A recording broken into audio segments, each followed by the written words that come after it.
Lord, the God of righteousness and truth, grant to our King, to his government, to members of the Legislative Assembly, and to all in positions of responsibility, the guidance of your Spirit. May they never lead the province wrongly through love of power, desire to please, or unworthy ideas, but laying aside all private interest and prejudice, keep in mind their responsibility to seek to improve the condition of all. Amen.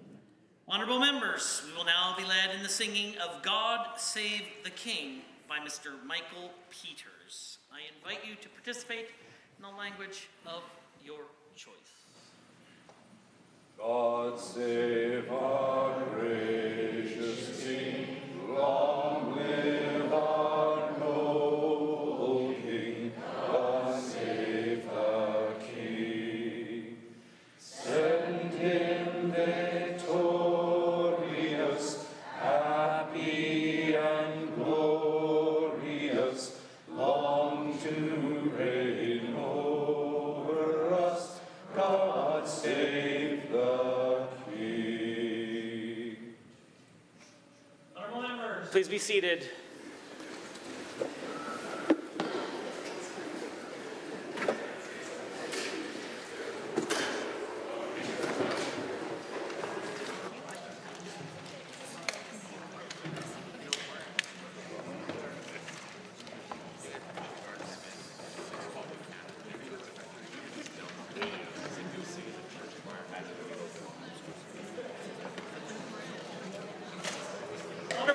Members, in March 2018 was officially proclaimed as Francophonie Month in Alberta.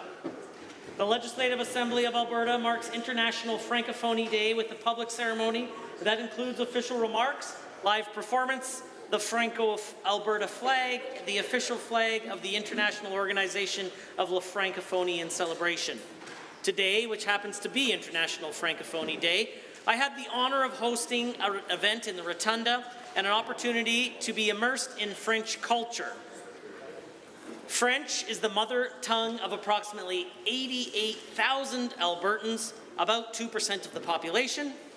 Alberta's Francophonie population grew by approximately 28% between 2006 and 2021. Excluding Quebec, Alberta has the fourth largest minority Francophone population after Ontario, New Brunswick, and British Columbia. Francophonies have been instrumental in building Alberta and, in fact, the nation into a culturally rich and diverse place we live. Please join me in wishing our Francophonie neighbours a happy Francophonie Month.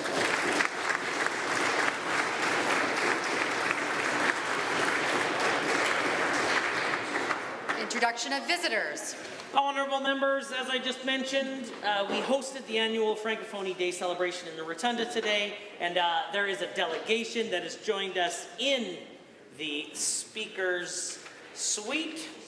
The President of the ACFA, Nathalie Lachance, the Executive Director, the Deputy Executive Director, and the Executive Director of the Parents of Francophonie Albertans, and the Project Coordinator of the Alliance for Young Families of Alberta Society.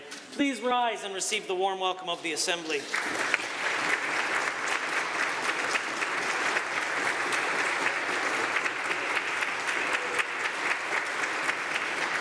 Also joining us in the Speaker's Gallery today is two of my favorite residents of Cypress Medicine Hat. They are the spouse and the mother of the Honourable Member for Cypress Medicine Hat, Donna and Emily Wright. Please rise and receive the warm welcome of the Assembly.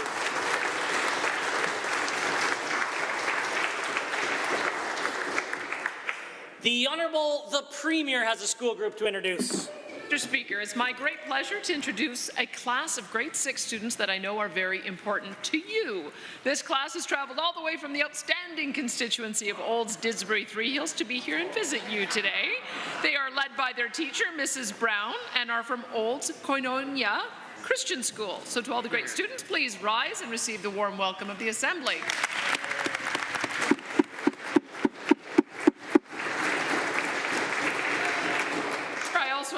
understand there's a very special student in this class that you may know personally.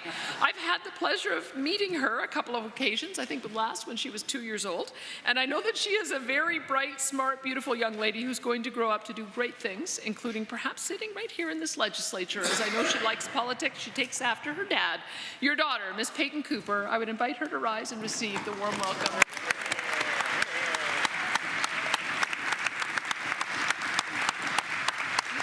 The honourable member for Sherwood Park also has a school group. Thank you, Mr. Speaker. In Sherwood Park, there is a bucolic little lake with a wooden-covered bridge called Woodbridge.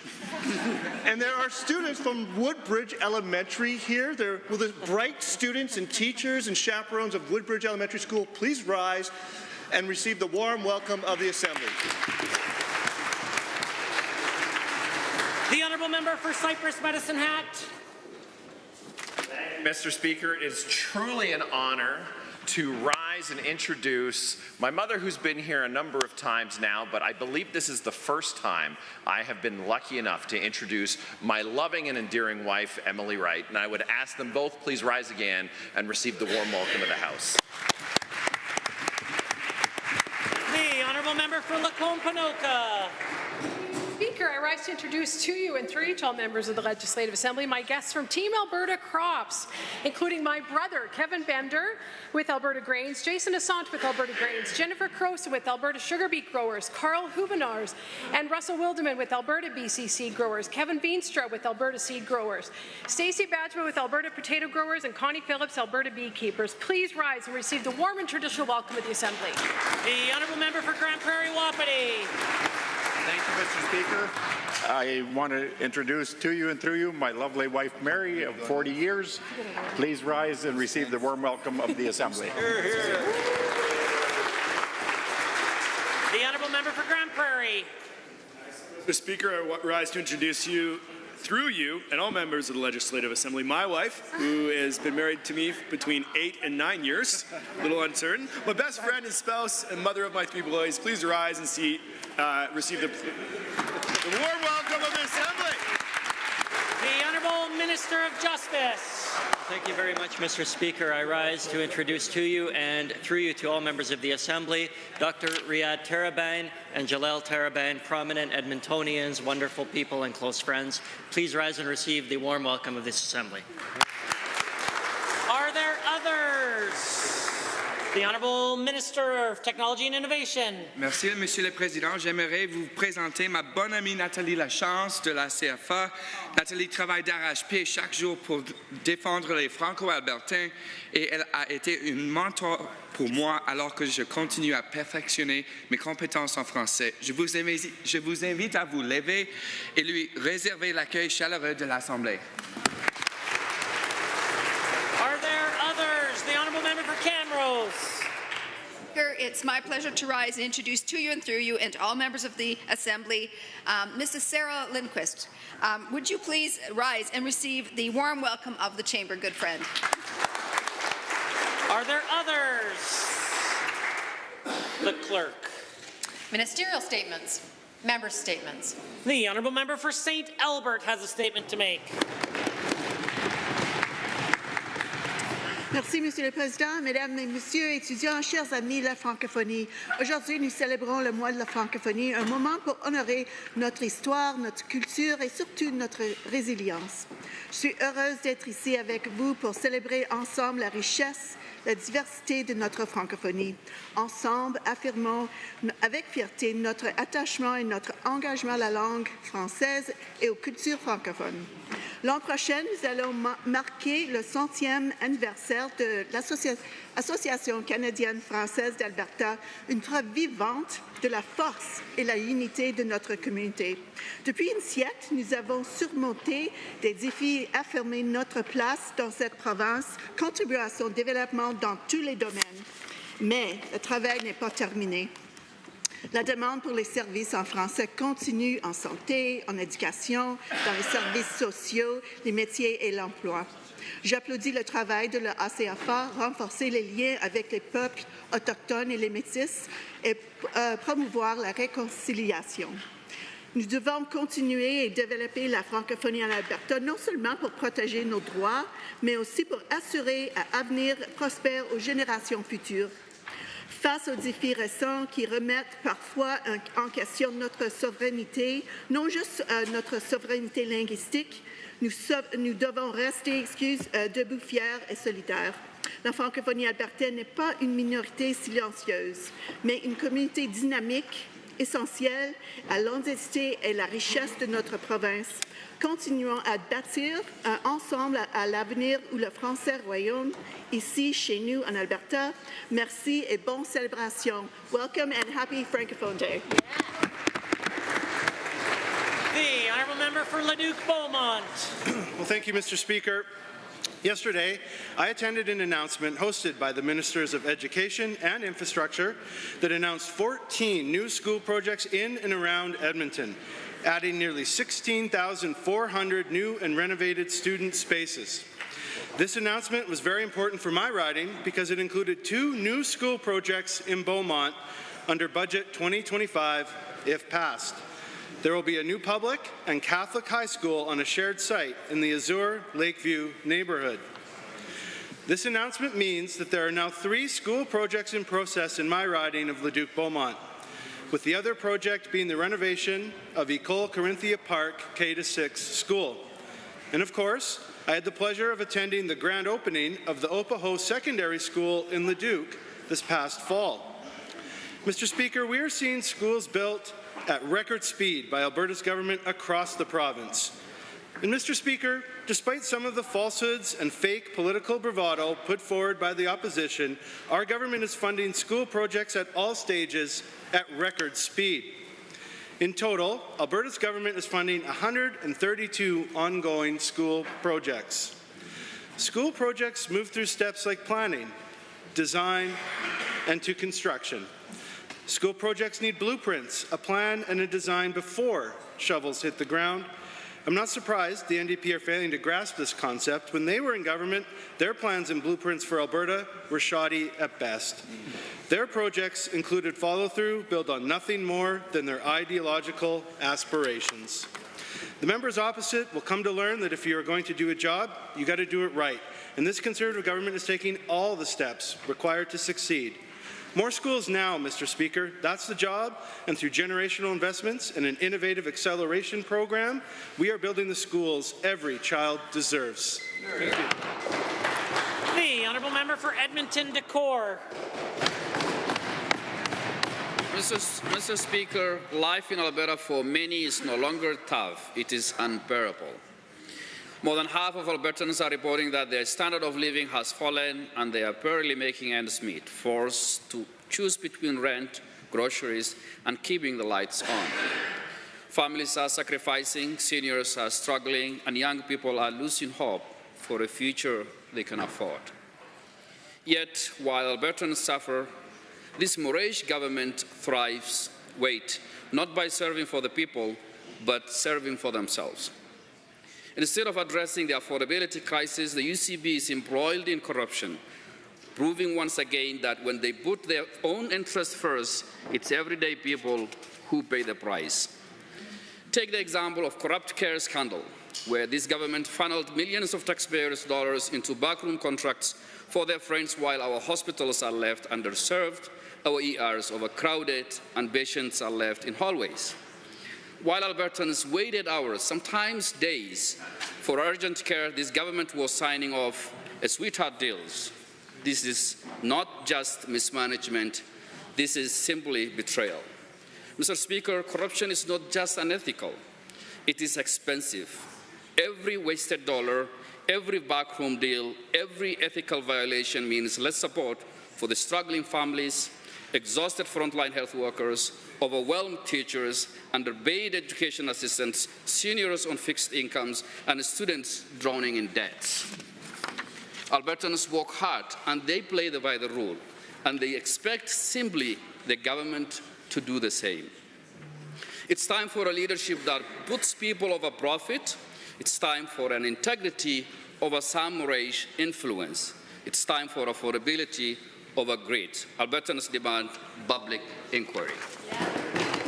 The honourable member for Taber-Warner has a statement to make. Mr. Speaker, canola is a fantastic crop for many Alberta farmers. It has been described as the crop that keeps the lights on, and the one that makes sure there's food on the table. For farmers in southern Alberta, canola, specifically seed canola, means stability. With a good canola harvest, farmers can invest in the future for their farms. But when things go sideways, like with the current trade disputes with China and the U.S., farmers need to know that we have their back. On March 8th, China announced tariffs on many Canadian agricultural products, including canola.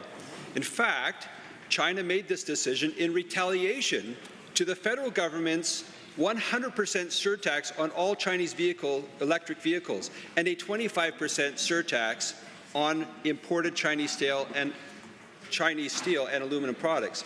These tariff wars could have been prevented. The federal Liberals made these deliberate choices to appease Ontario and the East. Premier Scott Moe of Saskatchewan has made it clear. The West will bear the brunt of the Liberals' obtuse behaviour. Instead of supporting the backbone of our country, our farmers, the Liberals have decided to sacrifice their very own short-term political gains. Yeah. It's not just wrong, it's a betrayal of Alberta farmers. Mr. Speaker, the federal Liberals are trying to win an election at the West's expense. Sound familiar? Yeah. They have pulled this play out of their playbook every single election that I can remember. Mr. Speaker, wouldn't it be nice, just once, to have the federal Liberals treat all of those who signed on Confederation equally? Thank you. The honourable member for Banff-Kananaskis has a statement to make. Banff-Kananaskis has a very delectable growth in craft breweries, cideries, distilleries, and boutique wine shops. From delicious maple whiskey to crabapple gin and the smoothest vodka, from tasty local brews and ciders to a local sommelier who will help you pick out that perfect bottle of wine. Whatever your beverage of choice, we've got it. I hear the UCP talk a big game about supporting local businesses, but are they? The AGLC has saddled small liquor distillers with high distribution fees, which limits how far and wide they can sell their products. This drastically limits their sales potential and prevents other Albertans from drinking that crabapple gin. Oh, but those distribution fees don't apply to large businesses. A fine wine store complained to the AGLC about how a 300% increase in storage fees was beyond what they could afford. The AGLC's response? Move your business to another province. So they did. Shame. Conversely, large businesses were charged an increase of 2% for storage fees. The AGLC says they were just fulfilling the Premier's mandate of red tape reduction, but my constituents feel that the AGLC has been allowed to attack the smallest agencies and extort egregious additional fees. In Budget 2025, there's a high-end wine tax, also impacting small businesses, yet another break for big businesses at the cost of small ones. Not only did the AGLC not consult with small businesses on these changes, they didn't even give them a heads up. In estimate debate last week, neither the minister or the CEO of AGLC could provide an answer regarding the inequity of favouring large producers and driving small businesses, well, out of business. Budget 2025 also has a 22% tax increase for Big Rock breweries because they're just too successful and produce too much delicious ale. Take notice, craft brewers, there's a ceiling to your success. Alberta is calling, Mr. Speaker, but if you're a liquor, beer, or wine business, it's a collect call. You can answer, but it'll cost you. The honourable member for Calgary-Klein. A hit dog will holler, and boy, have we ever heard a lot of hits and a whole lot of hollering. Today was the final day of estimates, 2 weeks of our NDP caucus holding this government to account while they evade responsibility. All this amidst a corrupt care scandal that would make Ralph Klein blush. This government calls AHS a black box, but it's actually a Pandora's box of backroom deals, kickbacks, sad statements of defense, denials, and attacks on public officials. Let's not forget character assassination and high drama. Deflect from what you can't defend, attack your critics, and spin, spin, spin. It brings to mind the acronym DARVO, that's short for deny, attack, reverse victim, and offender. The acronym was coined by Dr. Jennifer Freed, a psychologist and scholar. It's a tactic used by wrongdoers to avoid accountability and silence whoever speaks truths of power. In the Alberta context, This is how we can defend ourselves from it. Keep the following in mind. Make sure you have a support network, like, say, thousands of Albertans who continue to tell this government they've had enough. 2, demand accountability and don't let up the pressure through phoning and writing your MLA. Your greatest assets are knowledge, facts, and information. Don't fall for the denials and word salad. Speak truth to power and stay focused. Keep records and don't let them change the channel on bad behavior. And if you have more light to shine on this nonsense, email us at corruptcare@albertandp.ca. When it comes to corrupt governments laying out the gravy train for friends while making your life less affordable, let them know you've had it. To the UCP, Albertans deserve better than chaos, cuts, and corruption. They deserve better than deflections, denials, and defamation. They deserve better, and better is possible. And the Alberta New Democrats are here to offer them just that. Yeah. Honourable members, the time is now 1:50. And that makes it oral question period. And the Leader of His Majesty's Loyal Opposition has question number 1. Mr. Speaker, despite health officials advising strongly against it, this Premier gambled $70 million on Turkish Tylenol, and predictably that failed. Leaked documents show buying 5 million bottles of this Turkish Tylenol was politically motivated, fiscally reckless, and against expert advice. Yet this government directed AHS to buy it from their friend Sam Raich. Now millions of bottles sit on pallets in an Edmonton warehouse, an expensive testament to this government's hubris and incompetence. Why did the Premier ignore expert advice and approve this foolish deal that wasted dollars? The Honourable, the Premier has the call. Thank you, Mr. Speaker. It's not quite as the members opposite described it. There was a choice to make to either get the Health Canada approval first or go ahead and make the order or do it in the opposite order. In the end, Health Canada approved it. We ordered the medication. The supply shortage ended, and we were able to avert a crisis. I think the members opposite forget that people were going online trying to buy children's Tylenol for $150 a bottle. They were crushing adult acetaminophen into yogurt to feed to their kids. It was getting dangerous, Mr. Speaker. People expect their government to act, and we did. Order. The Honourable Leader of the Opposition. Health officials did suggest the government act. They suggested the government ask Health Canada to arrange the purchase. But of course, the Premier ignored all advice, chose the riskiest of all the options presented to her, and ended up wasting $70 million. Like unusable and overpriced gowns and masks, like the bad Dynalife deal, like private surgeries at the heart of the corrupt care scandal, why does this Premier continually insist on wasting Albertans' vital healthcare dollars on junk deals that all have ties to MH care? Yeah.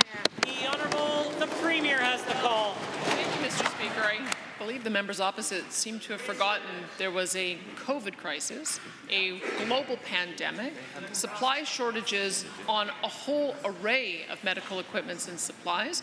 It was a shortage that was taking place all over the world.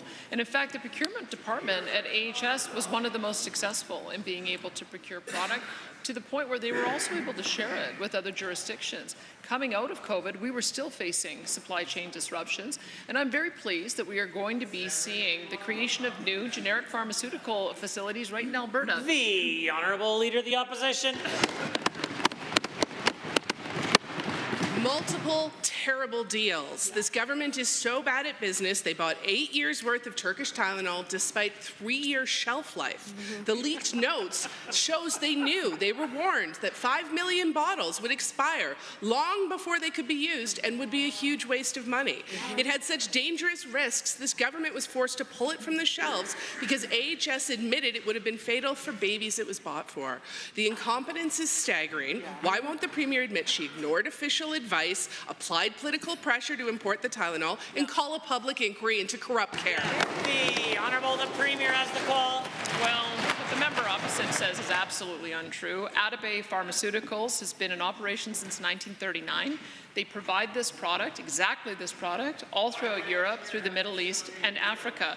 The incident that was referred to was when they used it inappropriately for babies under the age of 6 months, which was not where it was supposed to be applied to, and as a result, they ended up having to use a different product. But Mr. Speaker, there's nothing wrong with this product.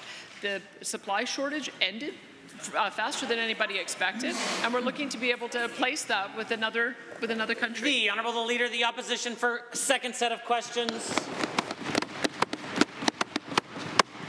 A terrible deal that involved players who are now involved in the corrupt care scandal.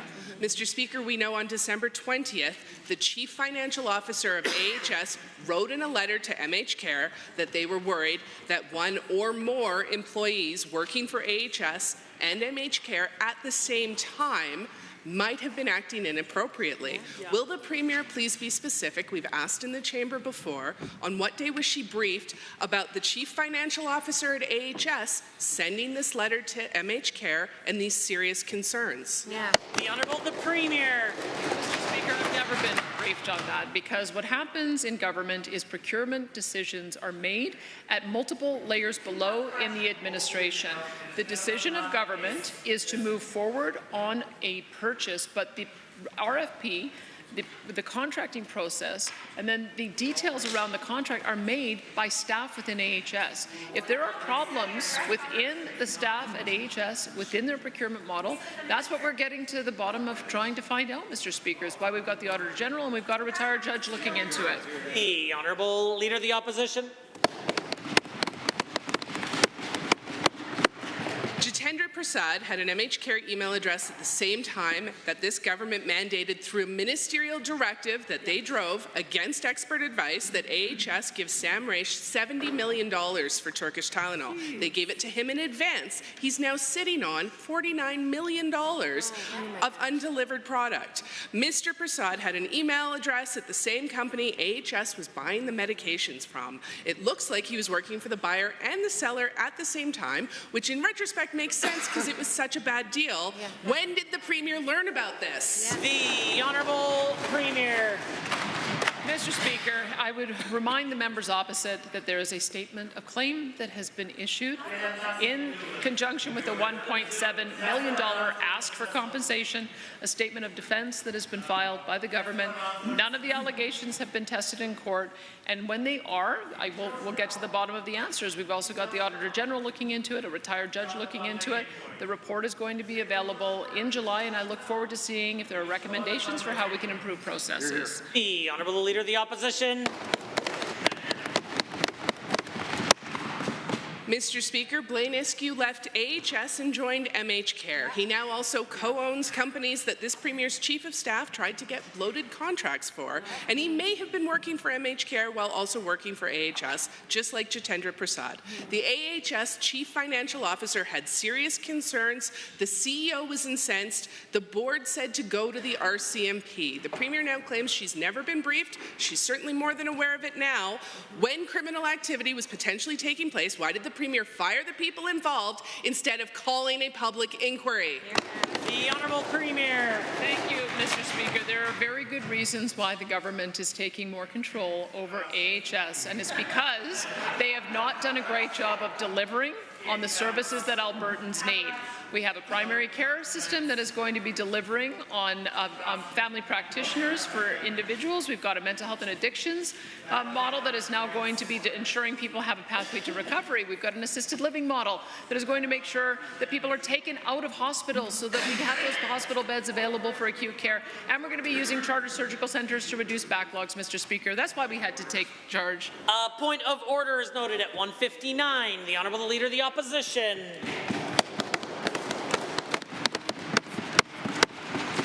Mr. Speaker, every member of this Assembly must file an annual ethics disclosure as required by the Conflicts of Interest Act. The list must include gifts that members receive worth $250 and more. Now, the limit used to be lower, but the UCP changed the rules just before Christmas to allow themselves to take even bigger gifts.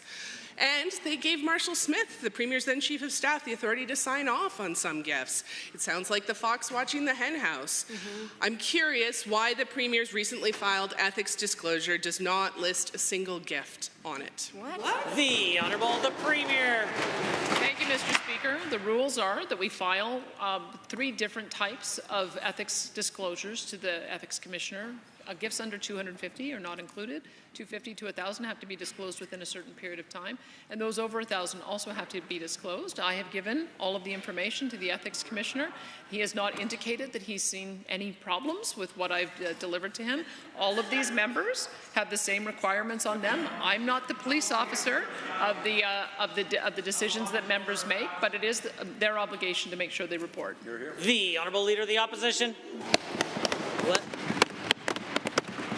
So I am curious and suspicious. We have the only premier in Alberta's history who's been found to breach the Conflicts of Interest Act. Yeah. We know through media reports that the premier has received generous gifts, including gifts from Sam Jaber last May. She admitted it in committee 2 days ago, and yet the premier's ethics disclosure says she received no gifts. None, nada, zilch. Wow. Very curious, why did the premier's ethics disclosure not include gifts that she told media in media availabilities would be disclosed on her ethics disclosure? The Honourable the Premier. Mr. Speaker, they are disclosed to the Ethics Commissioner, and the way the reporting works is that the disclosures go to a certain amount that are private that the Ethics Commissioner reviews and sees if there are any issues with, and then there's a public disclosure. I have followed all of the rules. I have indicated what events that I attended, and the Ethics Commissioner has raised no concerns with me. The Honourable Leader of the Opposition. To be clear, first the government changed the rules to a version they liked better and allowed bigger gifts, and now they're saying they're following the rules. Well, every year, every gift over $250 must be reported. The Act says that document, quote, shall include a list of all fees, gifts, and other benefits, end quote. The government House Leader, Minister of Environment, both listed on their disclosure gifts of blankets from First Nations. Reporting gifts is required, not optional under the law. Why are we not seeing these disclosures? Why is this accountability not available for Albertans? They expect it, especially in light of the scandal. The Honourable the Premier. Well, Mr. Speaker, the Act says that the information has to be disclosed to the Ethics Commissioner. I have disclosed the information to the Ethics Commissioner. I've had my meeting with the Ethics Commissioner. He indicated no concerns with any of the things that I've disclosed, Mr. Speaker, and I know everybody else is going to be having their meeting with the Ethics Commissioner, and I hope that they have a similarly positive meeting with him. Order. The Honourable Member for Edmonton City Centre. Mr. Speaker, in late 2022, the Premier stood behind a sign reading, "Help is on the way," and told Albertans she'd found the deal of the century for 5 million bottles of Turkish Tylenol. But turns out it was only a deal for the UCP's Fran Sam Raish, who got $70 million up front for a product received months after it was needed, was found unsafe for use, got pulled from shelves, and now sits in a warehouse collecting dust. Why did the Minister of Health tell AHS to sign this terrible deal for Turkish Tylenol? The Honourable the Minister of Health. Well, thank you, Mr. Speaker. As the Premier had indicated earlier, there was a crisis situation. The Minister at the time was asked to look at all options to make sure that we could alleviate that crisis. Parents, and I know because I have 8 grandchildren, they were desperate for Tylenol. They could not get Tylenol. They had sick children. They wanted something to alleviate the pain. Mr. Speaker, the Minister of the day took action, and product was brought in to Alberta, Mr. Speaker, to alleviate the crisis that was happening. So, Mr. Speaker, they did appropriate. The Honourable Member for Edmonton City Centre. Mr. Speaker, parents were desperate, and this government did nothing to help them. Yes. This government likes to claim that they can't be held responsible for goods and services that AHS buys, but reporting for the Globe and Mail today, while it confirms that all of the terrible decisions made around Turkish Tylenol were made by the current Premier and the then Minister of Health. They chose the riskiest option against the recommendations of their own officials, despite clear warnings that Albertans could be left on the hook for a product that would be no longer needed and might not be approved. The Premier's response, where do I sign? An apology would be nice, but Albertans really just want a refund on their $49 million. When will the Minister of Health do her job and get our money back? The Honourable the Minister of Health. Thank Thank you, Mr. Speaker. Of course, to alleviate that crisis that was occurring, the Minister of the Day did, in fact, bring in additional product of Tylenol. As the Premier has already indicated, that product is being used in Europe, it's being used in Africa, it's also being used in the Middle East, Mr. Speaker. It's safe. It was used here to alleviate the issues that we were experiencing, and we're going to make sure that the credit that is still outstanding is going to be used for product that Albertans can use. The Honourable Member for Edmonton City Centre. Mr. Speaker, Albertans aren't buying this government spin, but they are demanding answers about unprecedented allegations of political interference and kickbacks in the corrupt care scandal. Now, the government story keeps changing. They're pointing fingers in every direction, but the only thing this government loves more than taking credit is trying to shift the blame. Yeah. But after years of growing interference, it's clear, as we learned today, there's no daylight between AHS and the UCP. This government is responsible for every decision made, every dollar wasted, every Albertan suffering from lack of care. Yes. Will the minister stand and take responsibility today for her government's disastrous decisions? The Honourable Minister of Health. Thank you, Mr. Speaker. I'll take credit, and our government will take credit for, in fact, making sure that more surgeries are being done in clinically approved times, Mr. Speaker.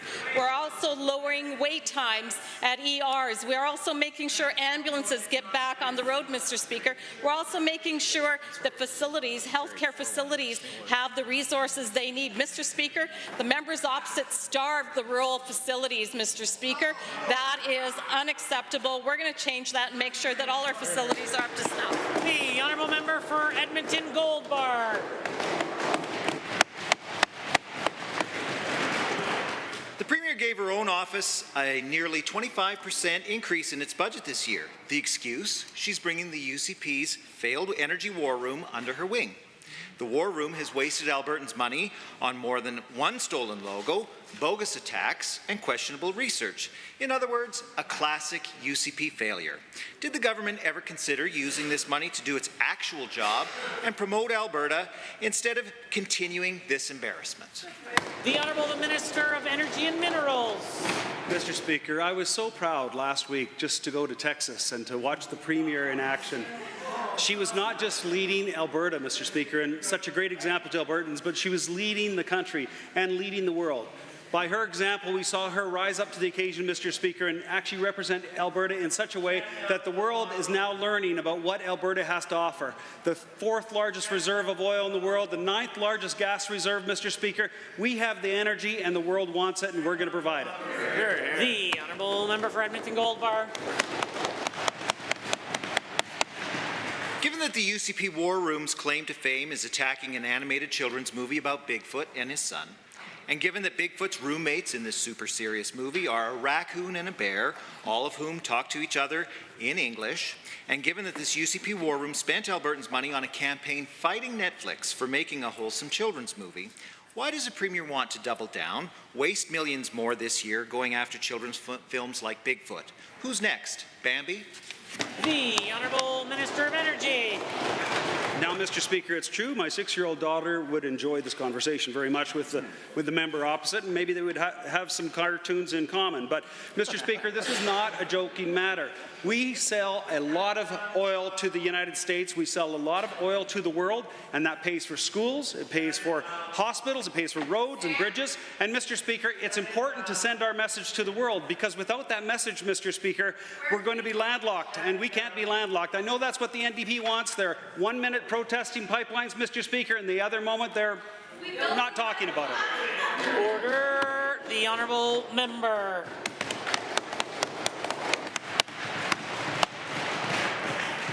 Given it seems that these days Alberta's oil money goes into Sam Raich's pocket, and given that the UCP War Room stole its logo from a tech company, had their staff falsely represent themselves as journalists, and is best known for attacking a movie for kids, and given that the War Room's efforts proved to be a massive waste of Albertans' money, provided zero benefit to the people of Alberta, and accomplished nothing but boosting Bigfoot's ratings, I must insist, why does this government want to keep lighting Albertans' money on fire? The Honourable Minister of Energy. Mr. Speaker, the NDP are focused on an AHS scandal that never happened. They're talking about a cartoon character, while in the rest of the world is worried about turning the gas on so they can have heat, Mr. Speaker. While the 8.5 million people die every year from lack of energy, this member's talking about cartoons and worried about something that doesn't exist, Mr. Speaker. I'm not going to take any lessons from the NDP on anything to do with our government. The order. The honourable member for Cypress Medicine Hat has a question to ask. Thank you, Mr. Speaker. Alberta's government is taking steps to protect our economy, our oil and gas industry by proposing amendments to the Critical Infrastructure Defence Act. These changes are intended to protect Alberta from unconstitutional federal overreach and secure our southern border from dangerous crime and illicit drugs by creating a 2-kilometre deep border zone north of the Alberta-US border. Can the Minister of Justice share how these amendments will strengthen Alberta's abilities to defend its natural resources and economy from disastrous federal interference? The Honourable Minister of Justice. Well, thank you very much, Mr. Speaker. That was by far the best question of today. The member is absolutely right. This legislation gives us the crucial tools that we need to protect Alberta from federal government overreach. These amendments would also include denying federal workers access to our oil and gas facilities and the information they contain. If that access would be unlawful, Mr. Speaker, Alberta will continue to pursue of doubling its oil production to meet the goal. Order. The Honourable Minister of Justice is the one with the call. Thank you very much, Mr. Speaker. Alberta will continue to look towards this goal of doubling oil and gas production so that we can meet the needs of the world. Thank you. The Honourable Member for Cypress Medicine Hat. Thank you, Mr. Speaker, and thank you to the Minister for that answer. Given that these proposed amendments will further assist Alberta's exclusive jurisdiction over its natural resources, and given that these changes explicitly state that the Act applies to federal governments to prevent unlawful federal enforcement, can the Minister of Justice tell this House how these amendments align with the Alberta sovereignty within a United Canada Act and protect Alberta's emission data from unconstitutional federal mandates? The Honourable Minister of Justice. This very assembly that passed that motion in December, and that motion signaled that we would use every tool available to us to stop a federal emissions cap from damaging industry, damaging this province's economy and its prosperity.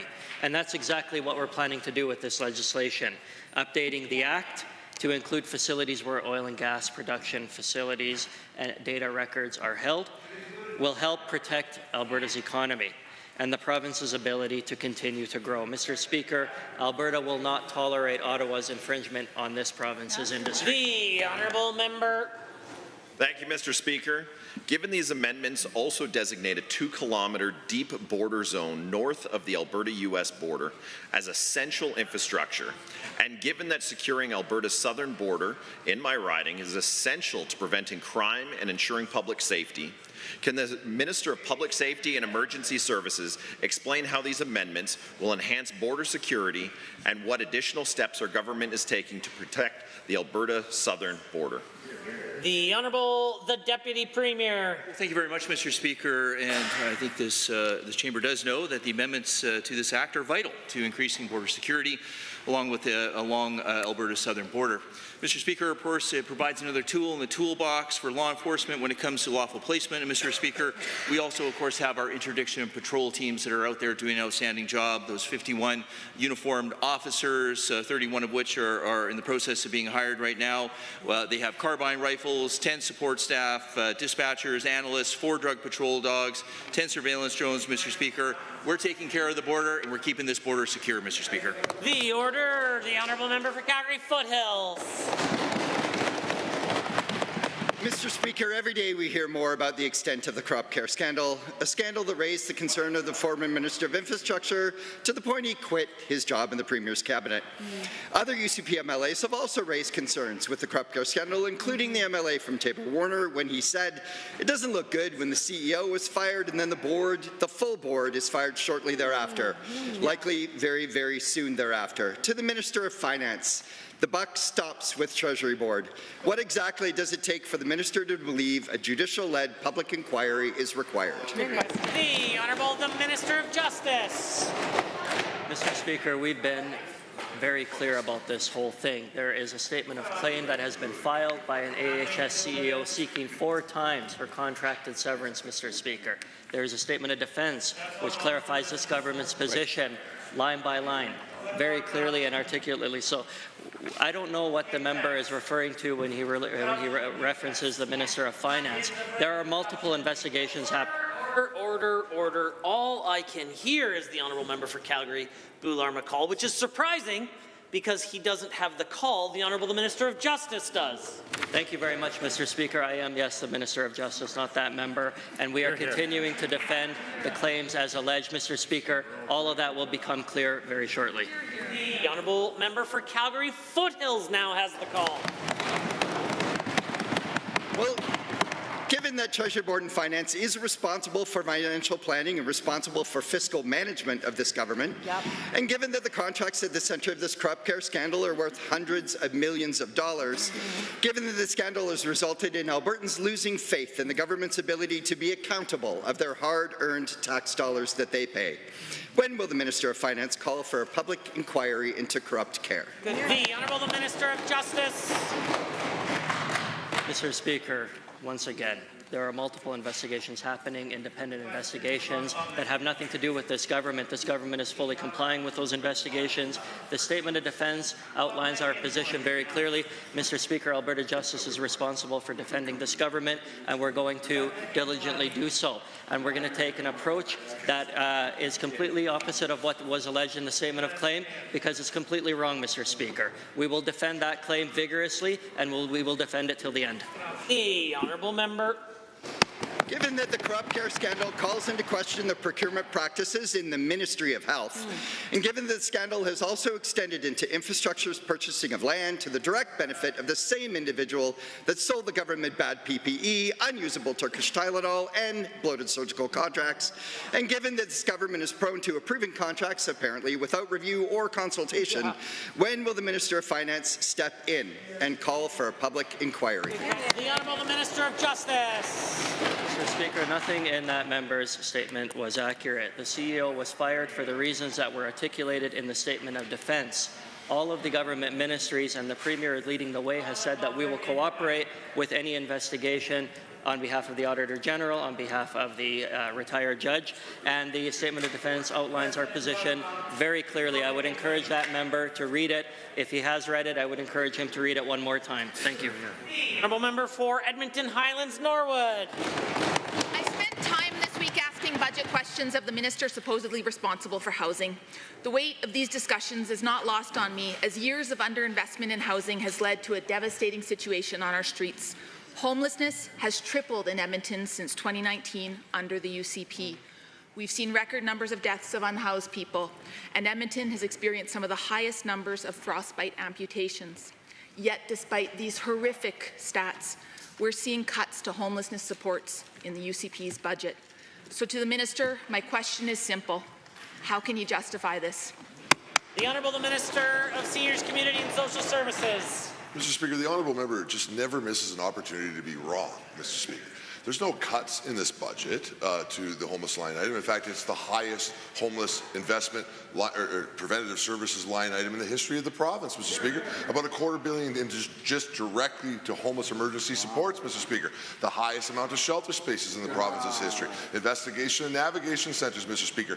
Getting people services like IDs, Mr. Speaker. That's what's taking place. And most importantly, Mr. Speaker, in the last year alone, in Edmonton, over 8,000 homeless people being directly connected to housing supports. We're getting it done. They wanted to keep them intense, so we didn't like that. The Honourable Member. Given that on April 1st, most community-based housing organizations across Alberta are losing funding just so this UCP government can centralize control in Edmonton, all while we know communities like Medicine Hat have had success tackling homelessness through their locally driven Housing First approach. And given that cutting local organizations' funding seems a lot like a UCP government in Edmonton knows best, top-down kind of approach, Pretty rich for a government that loves to criticize Ottawa for the same thing. So when did the minister become such a fan of bloated government and centralized decision-making? The Honourable Minister of Seniors, Community and Social Services. Mr. Speaker, what I've always been a fan of is working with local organizations, unlike what the Socialist NDP wanted to do, was to bring everything into government, punish things like faith-based organizations, non-profit organizations, Mr. Speaker, and not allow them to do their job. We continue to invest over $100 million in CBOs, including in Medicine Hat, Mr. Speaker, where both MLAs and the local CBO are doing excellent work, Mr. Speaker. We're going to continue to work very closely with them. We are in constant contact with them. We're going to make sure we actually care for the homeless, again, unlike what the NDP did, which was abandon the people that are homeless in our province. The Honourable Member. Given it's just more cuts, chaos on corruption, because in addition to the cruel cuts to homelessness supports, the UCP has made cuts to sexual assault centres, to disability advocacy groups, to optical services, to supports for kids and government care, to name just a few. Yet they have billions, yes, you heard me, billions, to give to oil and gas companies to clean up their own messes, millions for hockey billionaires, and millions more for sketchy surgical contracts. Albertans are choosing between paying bills and putting food on their table.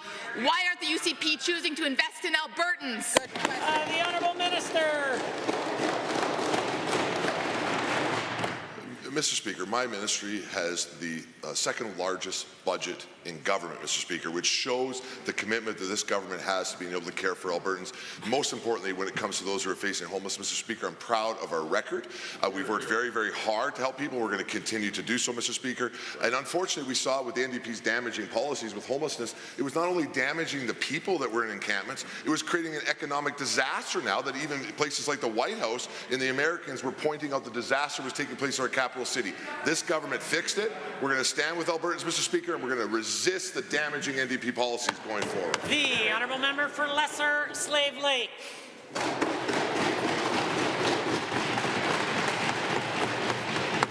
Mr. Speaker, healthcare in Lesser Slave Lake has hit rock bottom. While the Minister and the Premier continue to refocus and play musical chairs with AHS CEOs and boards that they've handpicked and fired, meanwhile, we can't get a straight answer on the helicopter pad for the High Prairie Hospital. The community's even offered money for most of the costs themselves. They're simply asking for permission from AHS, but they continue to be ignored.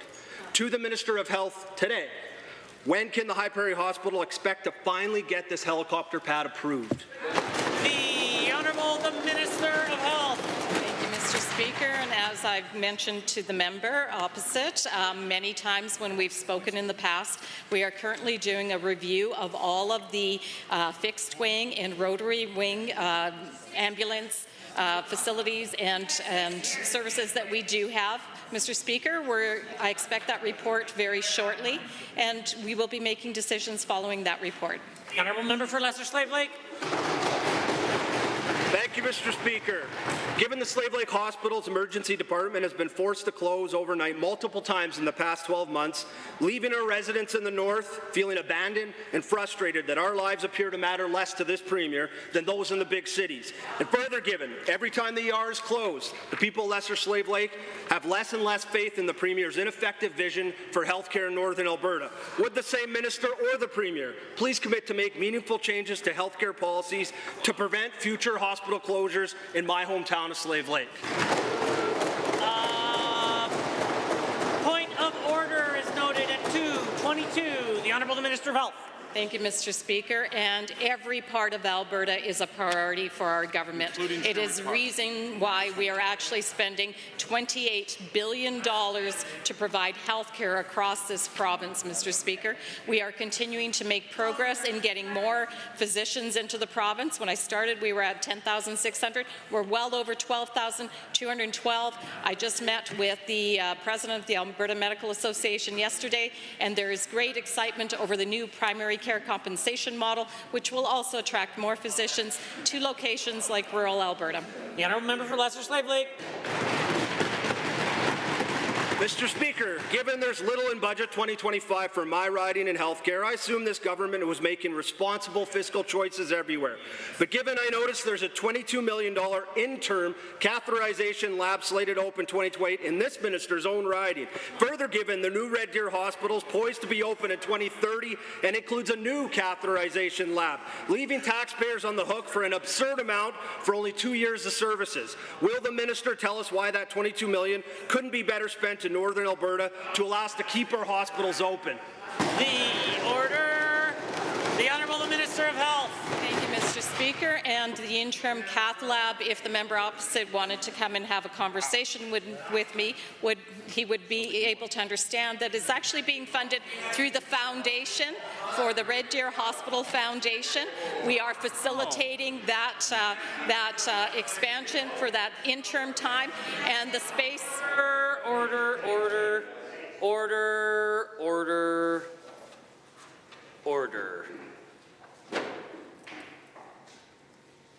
The Honourable the Minister of Health.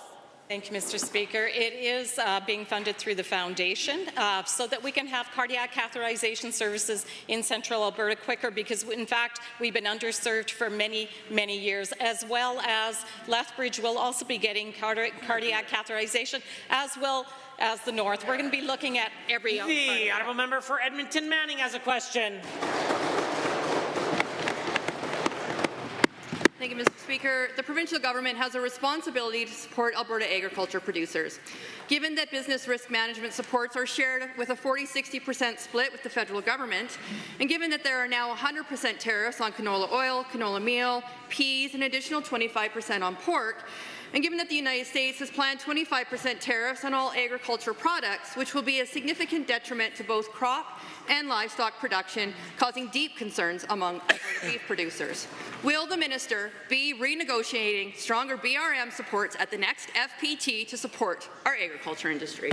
The Honourable Minister of Agriculture and Irrigation. Well, thank you, Mr. Speaker. And absolutely, we always advocate for stronger BRM programs, but I want to tell you what I'm going to do, Mr. Speaker. Mr. Speaker, I am going to go ahead and I'm going to end the tariffs on EVs that do nothing but benefit Central Canada and punish our producers here in Alberta. Then I'm actually going to pick up the phone and I'm going to phone Xi Jinping in China. I'm going to negotiate a mutual trade beneficial agreement. Then I'm going to take all the money that we got off those tariffs and support our producers. Oh, wait, Mr. Speaker, I can't do that because I'm not the federal government. This government, this Conservative government, is tired of cleaning up the messes of our Liberal federal government. The order. The Honourable Member for Edmonton Manning. Thank you, Mr. Speaker. Given that tariffs have a significant impact on our canola industry, and given that there are opportunities in the industry to diversify and develop more value added here in Alberta, and given for diversification to succeed, the UCP government needs to change regulations on biodiesel and aviation fuel. And given this will support the biofuel industry and also create investment certainty. So to the minister, why hasn't the government increased the mixed fuel standard and adopted an aviation standard? It creates jobs and it supports canola. Good. The Honourable the Minister of Agriculture. Well, Mr. Speaker, I'm very proud of this government. Through our agri-processing investment tax credit, last year we saw a record $3 billion of investment in this province, including $1.7 million in the Imperial Oil, 20,000 BPD biodiesel facility, and recently we just announced Canary biofuels moving forward. Essential developments in this province that allow our canola and rapeseed producers to be able to have a pathway for them to sell domestically here in the province. That is real support for our producers. The Honourable Member for Edmonton Manning. Thank you, Mr. Speaker. Given the cattle industry is facing extreme economic uncertainty due to U.S. tariffs, and given the support will be required through emergency stimulus funds from both the federal and provincial government, and given payments will need to be done within 2 weeks of the tariffs coming in and should be prorated among their receipts, and given support for cattle feeders who have had forward contracts cancelled should also be paid out within the first 2 weeks, to the minister, do you agree with this request and are you prepared to honour it? Okay. The Honourable Minister of Agriculture and Irrigation. Well, thank you, Mr. Speaker. Right now, it's very apparent the failure of our federal government. Two of our largest trading partners we're in disputes with right now.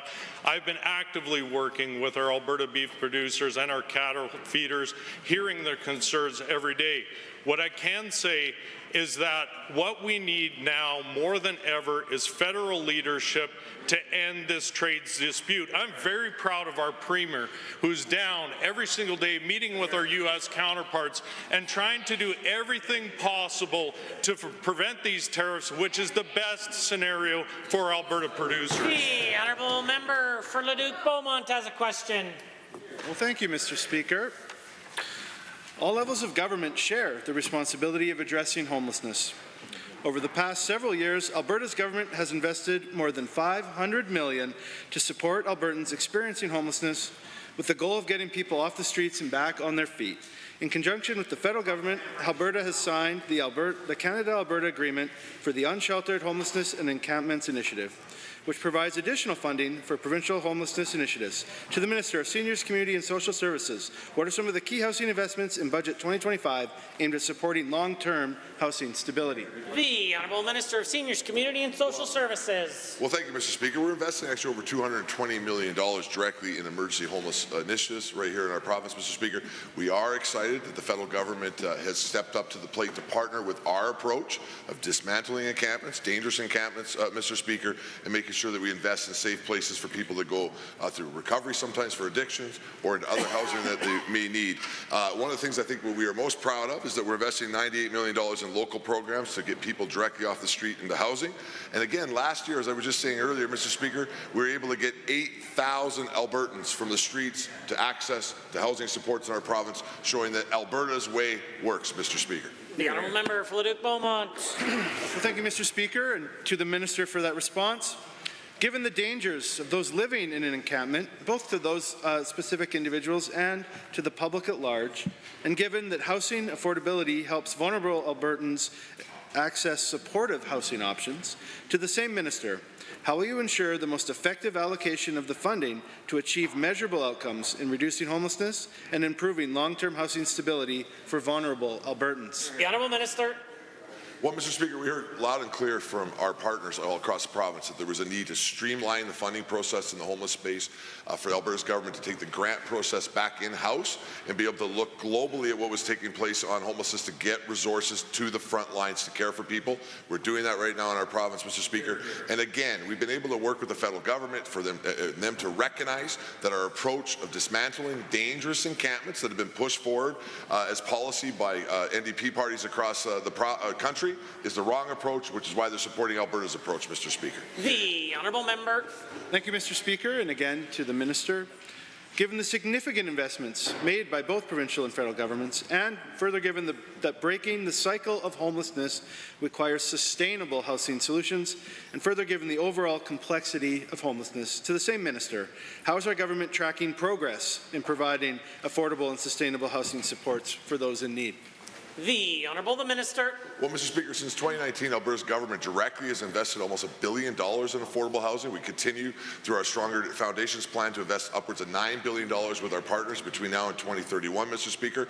We're well on track, actually ahead of schedule, to create 82,000 more affordable housing spaces inside our province, Mr. Speaker. We're excited about that. At the same time, Mr. Speaker, we have rejected the NDP's plan to bring in rent control, which has devastated other rental markets in the country, focused on removing red tape and making sure our market can help restore affordability as well while we make those investments, which is why we see housing starts in Alberta up by 34%, the only place in Canada that's seeing success when it comes to housing. The Honourable Member for Edmonton Glenora. If you are sick or someone you love is sick, nothing else matters. When you call 911, you should be confident that help is on the way. If you get a cancer diagnosis, you deserve a Premier who doesn't blame you, but ensures that you have an oncologist and a full health team to support you in your cancer experience. Instead of focusing on the things that matter most to Alberta patients, this government is focused on a rebranding exercise, trying to distract from their cuts, chaos, and corruption. How much money has already been spent on rebranding that could have been spent on frontline healthcare services instead of this PR communications nightmare? Yeah. The Honourable the Minister of Health. Thank you, Mr. Speaker. In fact, I'm hearing great things as I go across the province, talking to Albertans and talking to healthcare professionals about the refocusing. The fact that we are actually having dedicated leadership and dedicated resources to Recovery Alberta, to Primary Care Alberta. There's great excitement, and as we're setting up Assisted Living Alberta as well as Acute Care Alberta, Mr. Speaker, the member opposite should be out and about talking to people because they're actually quite excited about the changes that are coming. The order, the Honourable Member for Edmonton-Glenora. The answer for logos and rebranding alone is $1.6 million, Mr. Speaker. Given that's the cost of 450 more public hip replacements or 200 patients being able to be admitted to hospital for the night instead of being turned away because there just weren't enough staff or resources, or 25 more registered nurses that could have been hired to staff the Calgary Cancer Centre beds that still sit empty. So does the minister really believe it's more important to have a new logo on an ambulance than to hire 30 more paramedics to respond to emergencies? The Honourable the Minister of Health.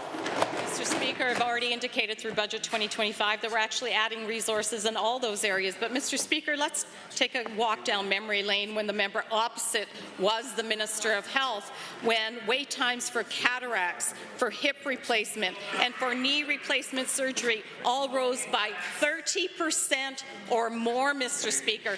30% more in the wait times. And that's when our province was actually losing people, Mr. Speaker. We've gained more people into Alberta. We have more seniors, and we're still improving better than the member opposite. The Honourable Member for Edmonton-Glenora without the use of a preamble. Given that the government is focused on a reverse Robin Hood, taking from the public and giving to rich UCP insiders, maybe $1.6 million doesn't feel like a lot to the UCP when they've already grifted over $600 million just to one person's companies. So to the Premier, since the Health Minister wasn't invited along to this specific party, most Oilers fans can't imagine being able to afford to take their kids to a playoff game and sit in the nosebleed. So how much were the tickets worth, and was it actually worth the government's integrity, and why isn't it in the public reporting of the gifts the Minister and Premier received? Good question. As the honourable member will know, I use the widest possible swath connecting first and second and third questions. This has certainly reached the boundaries of that. The Honourable the Minister of Health.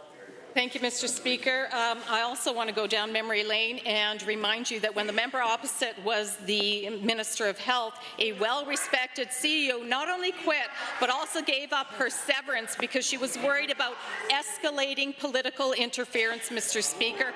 I know the member opposite likes to do stand-up comedy. Maybe her next career will be better than her last one. The Honourable Member for Calgary Acadia.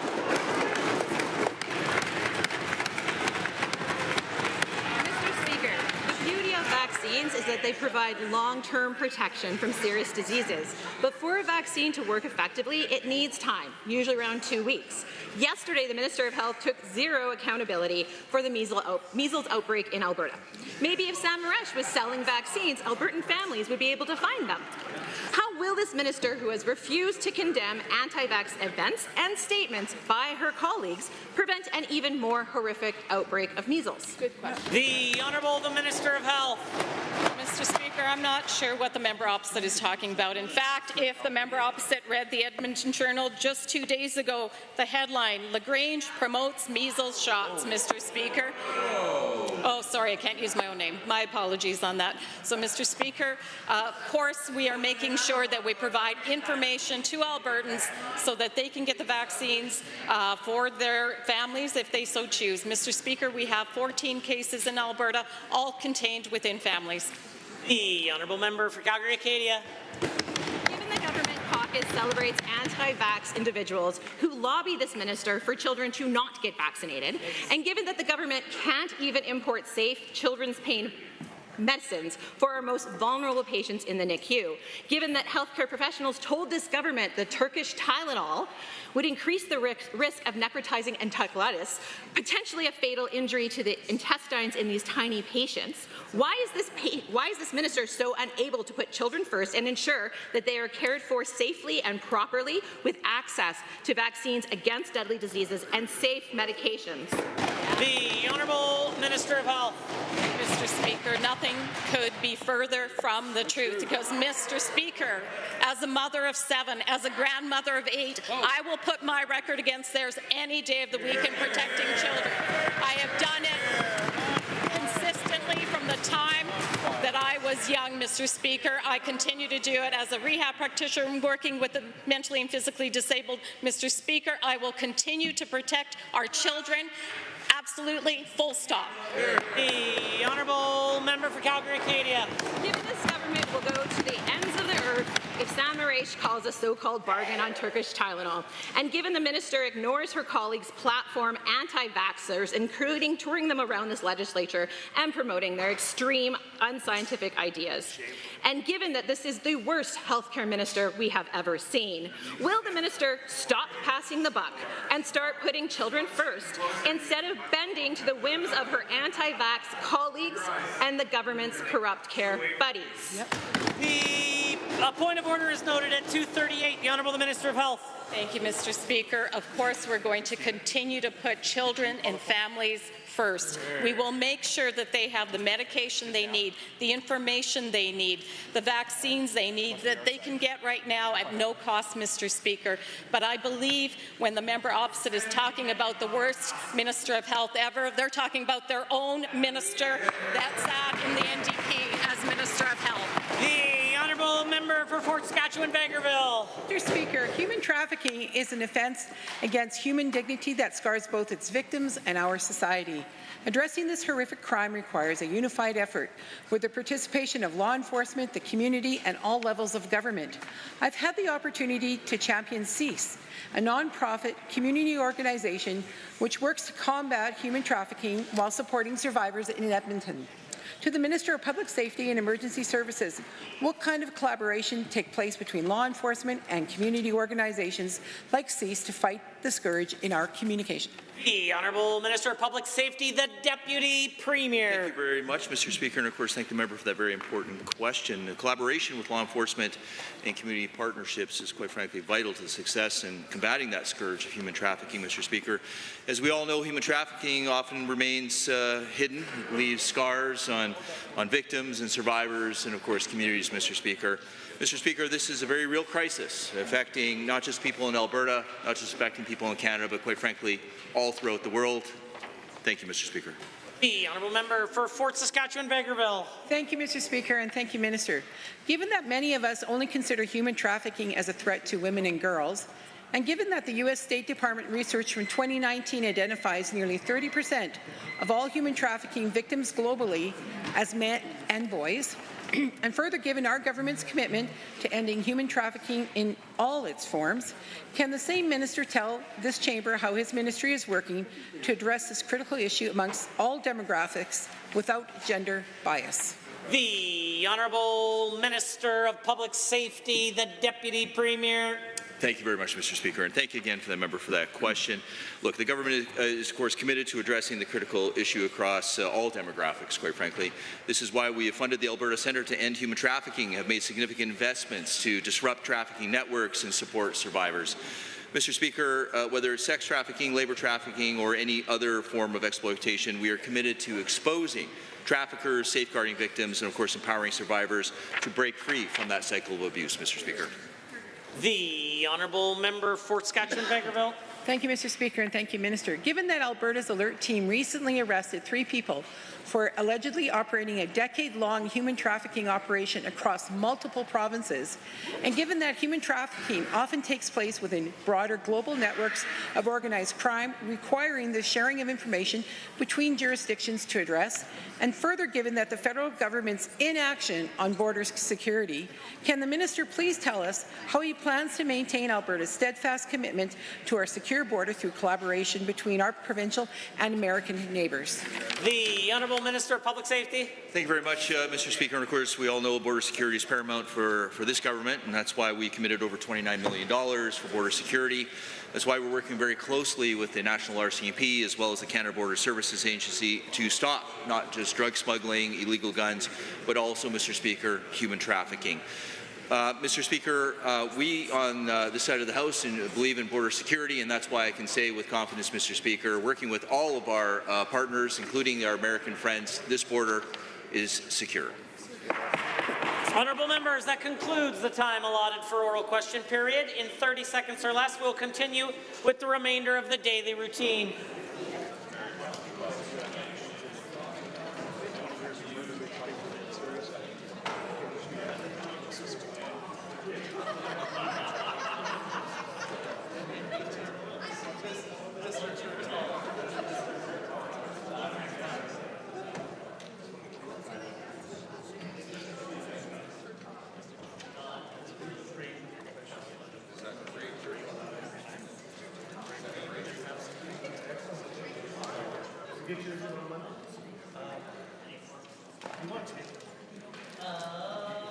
Or are we just already? Order. Go ahead.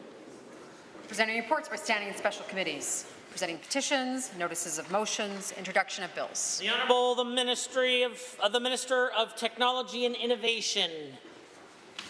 Yes, Mr. Speaker, I rise to request leave to introduce a bill, the Information Privacy Statutes Amendment Act of 2025. Mr. Speaker, this is just some consequential amendments that follow the legislation we passed in the last term last sitting with bills 33 and 34, and I look forward to the debate in the chamber. Honourable members, the Honourable Minister of Technology and Innovation has moved first reading of Bill 46. Information and Privacy Statutes Amendment Act 2025. All those in favour of the motion for first reading, please say aye. Aye. Any opposed, please say no. My opinion, the ayes have it. That motion is carried and so ordered. Bill 46, Information and Privacy Statutes Amendment Act 2025 is now read a first time. Tabling returns and reports. The Honourable Member of Cypress, Medicine Act. Thank you, Mr. Speaker. I rise to table 5 requisite copies of 3 tablings. One is a graph showing the real GDP per capita growth in the OECD from 2015 to 2024, showcasing the failure of Liberal NDP policies and the impact on Albertans and Canadians.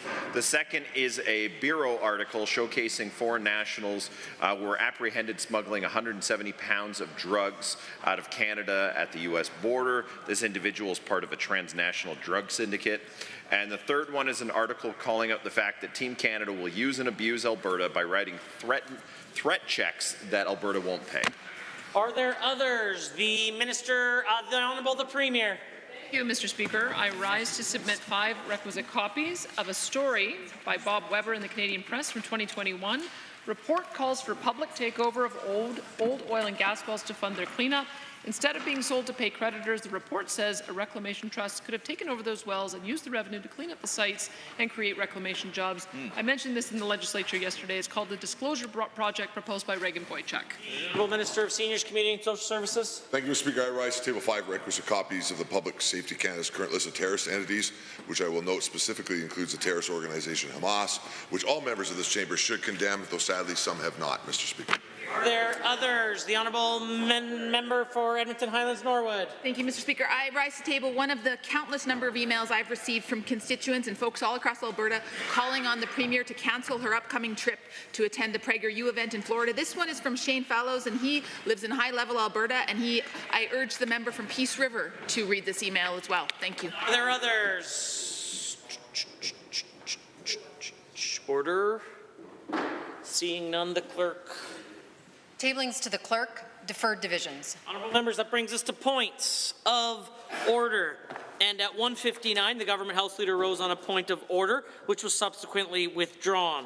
At 2:22, the Honourable Government House Leader also rose on a point of order. Yes, I did, Mr. Speaker. At the time noted, I rose on a point of order under 23(h)(i) which reads, makes allegations against another member, imputes false or unavowed motives to another member, or uses abusive or insulting language of a nature likely to create disorder.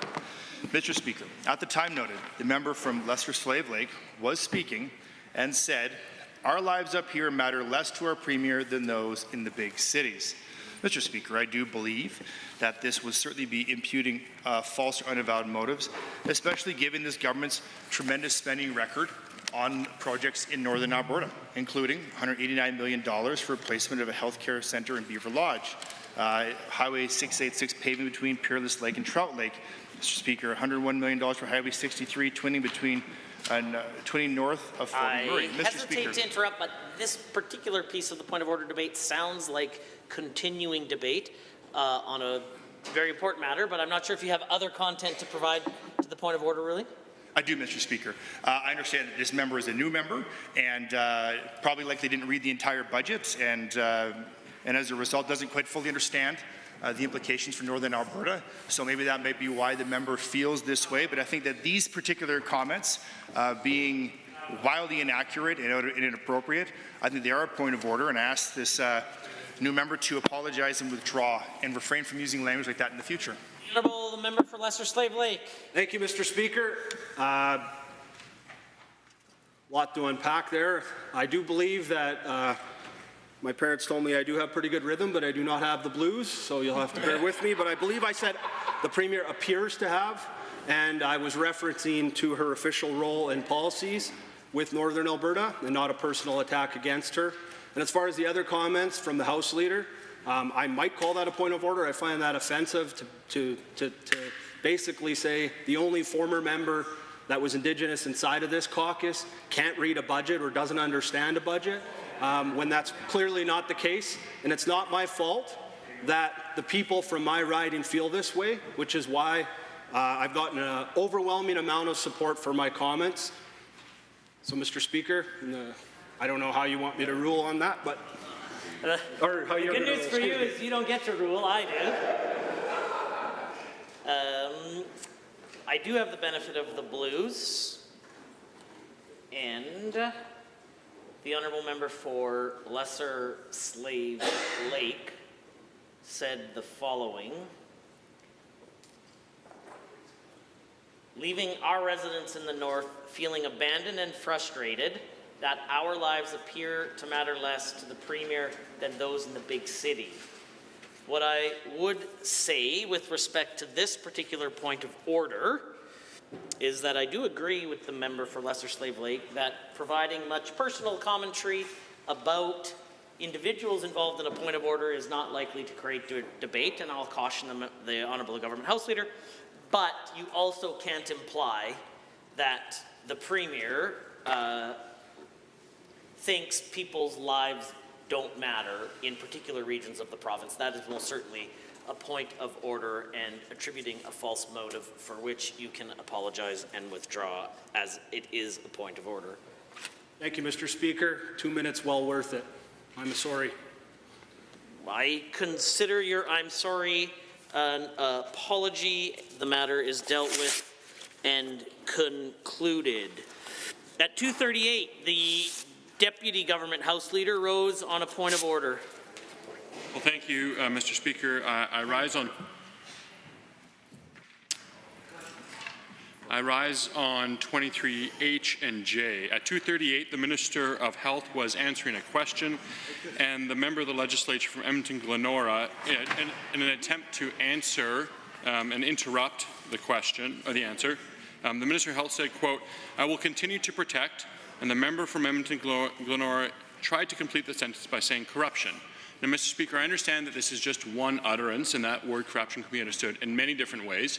The minister was talking about herself in the first person singular, and I appreciate whether or not this rises to a point of order, again, leave it in your hands, that the interruptions and attempt to finish sentences with accusations, implications that individual members are themselves corrupt are starting to become a point of derision, and disorder in the House. And I would at the very least appreciate the Speaker's guidance with members opposite, starting a warning, if not a point of order, where they are attempting to complete sentences from the members opposite and implying that those members who are answering questions, as the Minister of Health was, are personally corrupt or personally protecting corruption.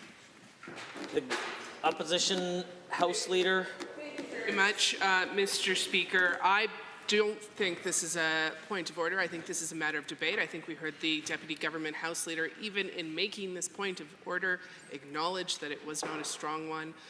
In this case, the member from Edmonton-Glenora certainly did not make any personal accusations.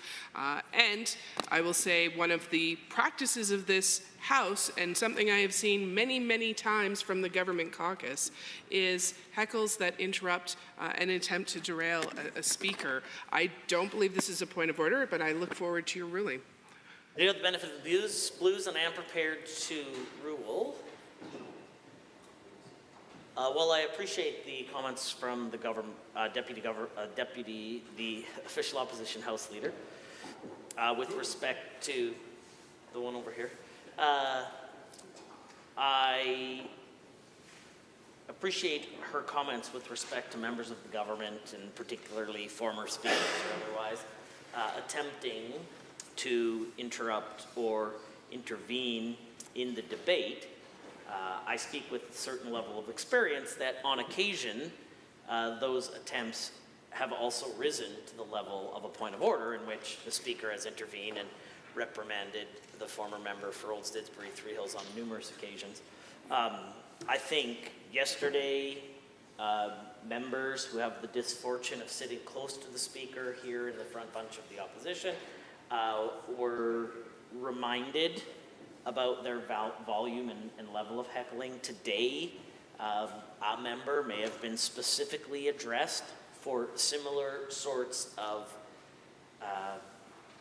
interjections, and in particular, I am very sympathetic to the members, the Deputy Government House Leader's position around implying that any member of the Assembly is corrupt rises to the level of a point of order. And so, as I've said on numerous occasions, just because something's a point of order today doesn't necessarily make it a point of order tomorrow, and there is a number of parameters and challenges, including context and all sorts of things, precedent that the Speaker uses.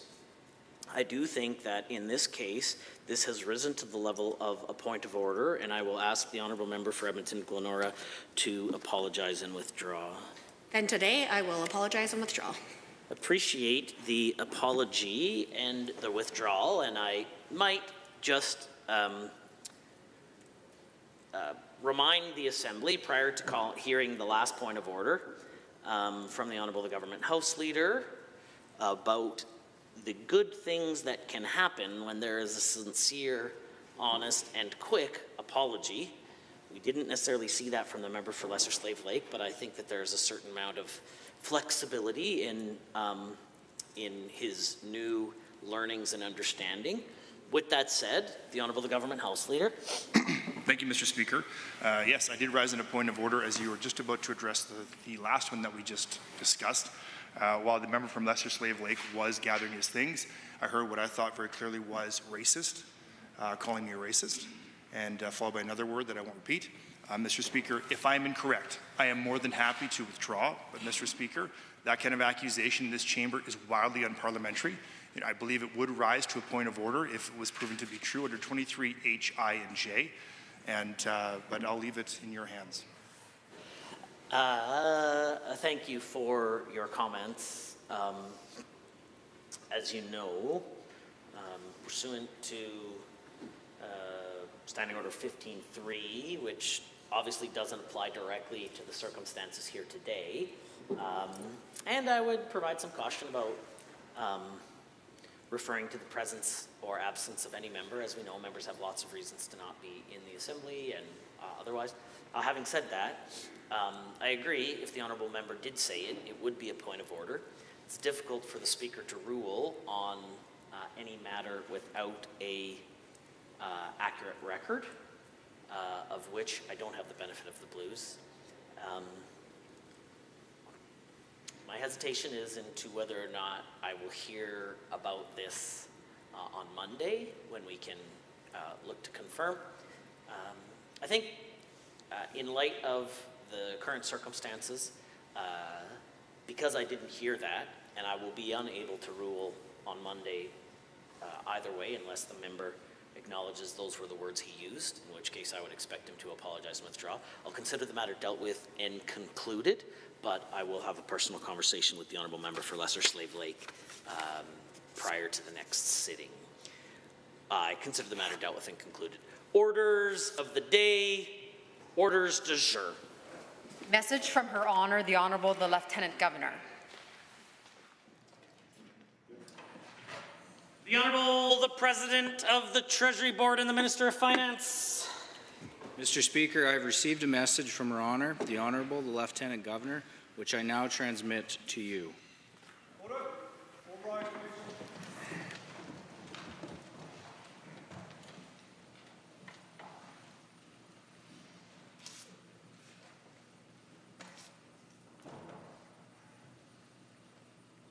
Lieutenant Governor transmits supplementary supply estimate of certain sums for the requirement of the service of the province for the fiscal year ending March 31st, 2025, and recommends the same to the Legislative Assembly.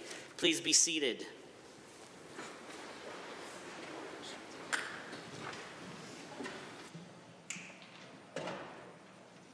The Honourable President of Treasury Board, the Minister of Finance. Mr. Speaker, I now wish to table the 2024-2025 supplementary supply estimates, including the update to the 2024-2025 fiscal plan, as required by the Sustainable Fiscal Planning and Reporting Act. This 2024-2025 fiscal plan update can be found in the preface of this document and contains no changes from the information provided in the 2025 through 2028 fiscal plan tabled for Budget 2025. The document I'm tabling today reflects the government's ongoing commitment to support Albertans and their communities, including some of the issues we've faced and the needs we've addressed since Budget 2024 was tabled in February of last year. Our government is committed to keeping our province as the best place in Canada to live, work, and raise a family. When passed, the estimates will authorize approximate increases of $470.3 million in expense funding, $3.9 million in capital funding for the government, and $18.3 million in other financial transactions. Thank you, Mr. Speaker.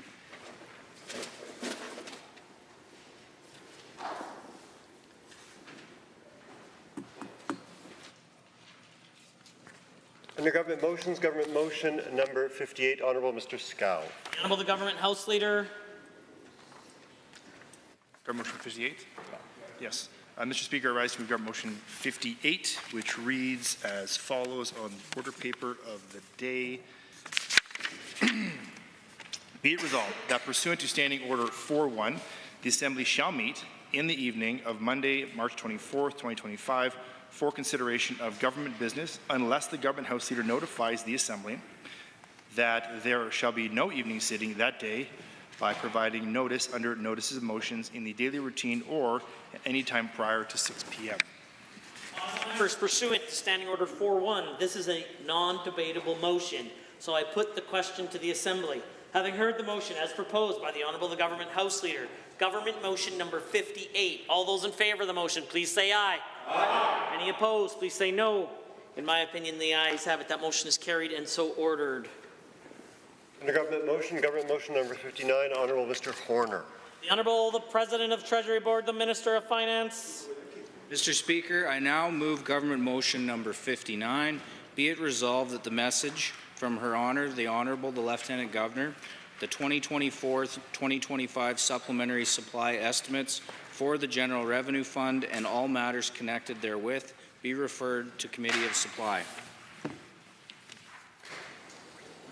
Honourable members, this is a debatable motion pursuant to Standing Order 18.1I. Is there anyone wishing to join in the debate? Seeing and hearing none, I am prepared to call the question.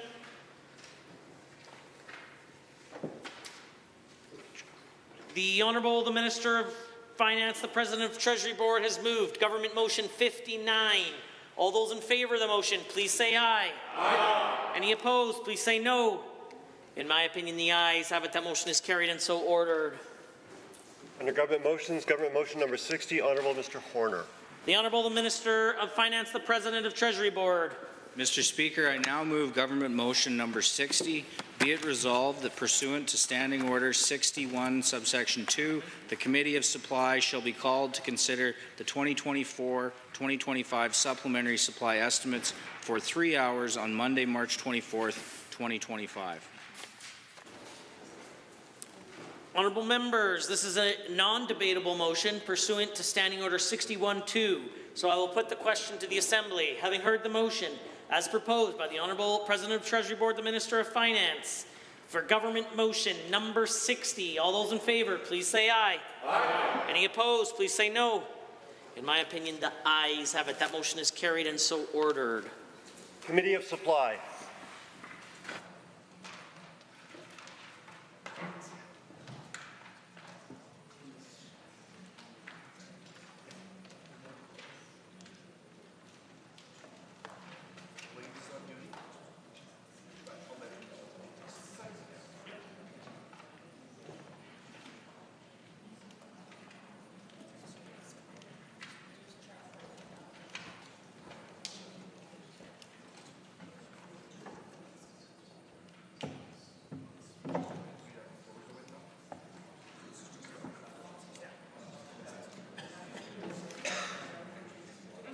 Members, I'd like to call committee to order. Honourable members, prior to beginning, the chair will outline the process for this afternoon.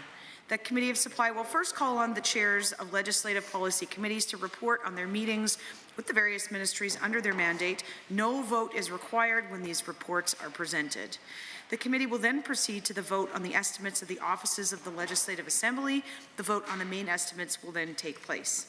Members are reminded that errata for pages 1 and 3 of the 2025-26 Offices of the Legislative Assembly Estimates General Revenue Fund were tabled on March 10, 2025, and you will find copies of those on your desk. Finally, the chair would like to remind all honourable members of Standing Order 32.3, which provides that after the first division is called in the Committee of Supply, the interval between division bells shall be reduced to 1 minute for any subsequent divisions. I would now like to invite the Honourable Chair, the Standing Committee of Alberta's Economic Futures, to present the committee's report. The Honourable Member for Lac St. Anne Parkland. Thank you, Chair. As Chair of the Standing Committee in the Alberta's Economic Futures, pursuant to Standing Order 590110, I'm pleased to report that the committee has reviewed the 2025-26 proposed estimates and business plans for the following ministries: Ministry of Advanced Education, Ministry of Agriculture and Irrigation, Ministry of Arts, Culture and Status of Women, Executive Council, Ministry of Immigration and Multiculturalism, Minister of Infrastructure, Ministry of Jobs, Economy and Trade, Ministry of Technology and Innovation, and the Ministry of Tourism and Sport. Thank you. I'd like to now call on the Chair of the Standing Committees on Families and Communities to present the committee's report. The Honourable Member for Camrose. As Chair of the Standing Committee on Families and Communities and pursuant to Standing Order 59.01 sub 10, I'm pleased to report that the committee has reviewed the 2025-26 proposed estimates and business plans for the following ministries: Ministry of Children and Family Services, Ministry of Education, Ministry of Health, Ministry of Justice, Ministry of Mental Health and Addiction, Ministry of Public Safety and Emergency Services, Ministry of Seniors, Community and Social Services, Ministry of Service Alberta, and Red Tape Reduction. Thank you, Madam Chair. Thank you. I'd allow the Chair of the Standing Committees on Resource Stewardship, the Honourable Member for Vermilion, Lloydminster Wainwright. Resource Stewardship, and pursuant to Standing Order 59.01 sub 10, I'm pleased to report that the committee has reviewed the 2025-2026 proposed estimates and business plans for the following ministries: Ministry of Affordability Utilities, Ministry of Energy and Minerals, Ministry of Environment and Protected Areas, Ministry of Forestry and Parks, Ministry of Indigenous Relations, Ministry of Municipal Affairs, Ministry of Transportation and Economic Corridors, Ministry of Treasury Board and Finance. Thank you. Thank you, Mr. Chair. We shall now proceed to the vote on the 2025-26 Offices of the Legislative Assembly Estimates General Revenue Fund pursuant to Standing Order 5903 sub 5, which requires that these estimates be decided without debate or amendment prior to the vote on the main estimates. I must now put the following question. On all matters relating to the 2025-26 Offices of the Legislative Assembly Estimates General Revenue Fund for the fiscal year ending March 31st, 2026, $165,823,000. Are you agreed? Agreed. Any opposed? Opposed. Carried. Yes to sit. A division has been called. Ring the bells.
Honorable members, a division has been called on the offices of the Legislative Assembly Estimates General Revenue Fund for the fiscal year ending March 31st, 2026.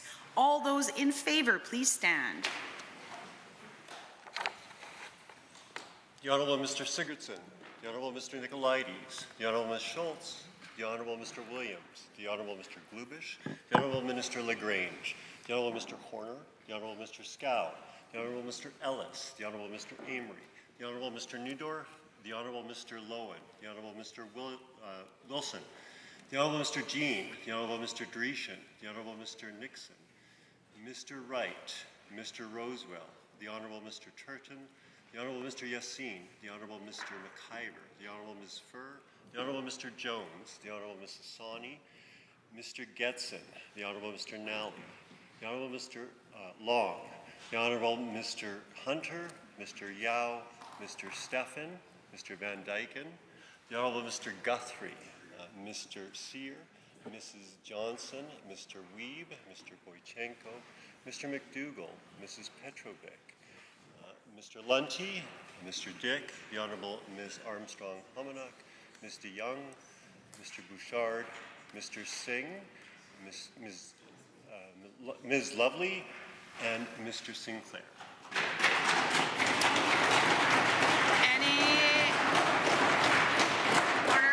Any opposed, please stand. The Honourable Ms. Gray, the Honourable Mr. Sabier, the Honourable Member Hoffman, Mr. Ellingson, Member El Maligi, Mr. Shepherd, Ms. Wright, Member Aramenko, Mr. Kozowski, Member Irwin, Honourable Mr. Schmidt, the Honourable Ms. Sigurdsson, Mr. Diol, Member Loyola, Mr. Dack, Dr. Metz. 4616. Madam Chair, total for the motion, 46, total against, 16. Honourable members, that is carried. Two more questions for you. Shall the vote be reported? Are you agreed? Agreed. Any opposed? Carried. Hold on, one more question for you. Do you want me to sign this now? Sorry, that was just one more. Just shall the vote be reported? Yeah. Sorry. Yeah. Do you want me to do that now? You want to just go? Okay. We shall now proceed to the final vote on the main estimates. Those members in favor of the resolutions for the 2025-26 Government Estimates General Revenue Fund for the fiscal year ending March 31st, 2026, please say aye. Aye. Any opposed, please say no. No. That is carried. A division has been called. Ring the bells.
division has been called on the Government Estimates General Revenue Fund for the fiscal year ending March 31st, 2026. All those in favor, please stand.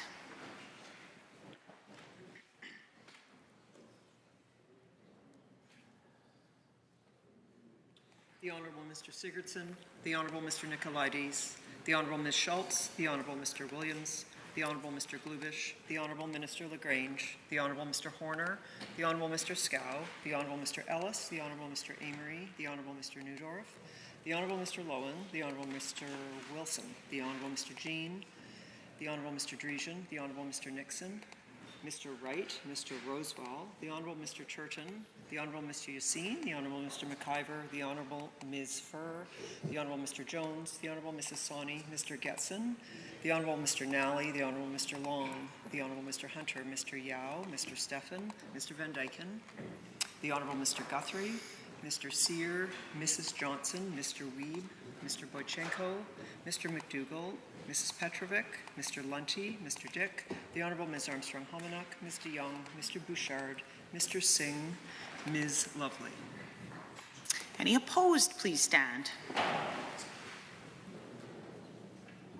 The Honourable Ms. Gray, the Honourable Mr. Sabier, the Honourable Member Hoffman, Mr. Ellingson, Member El-Maliki, Mr. Shepherd, Ms. Wright, Mr. Sinclair, Member Eremenko, Mr. Kozowski, Member Irwin, the Honourable Mr. Schmidt, the Honourable Ms. Sigurdsson, Mr. Diol, Member Loyola, Mr. Jack, Dr. Metz.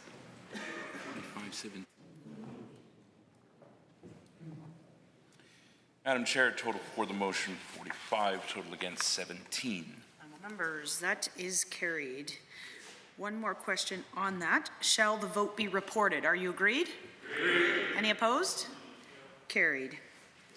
I would now like to invite the Honourable Government House Leader to move that the committee rise and report the 2025-26 Offices of the Legislative Assembly Estimates General Revenue Fund and the 2025-26 Government Estimates General Revenue Fund. The Honourable Deputy Government House Leader. Well, thank you, Madam Chair. I move that the committee rise and report the 2025-26 Offices of the Legislative Assembly Estimates General Revenue Fund and the 2025-26 Government Estimates General Revenue Fund. Having heard the motion, all those in favor, please say aye. Aye. Any opposed, please say no. So carried.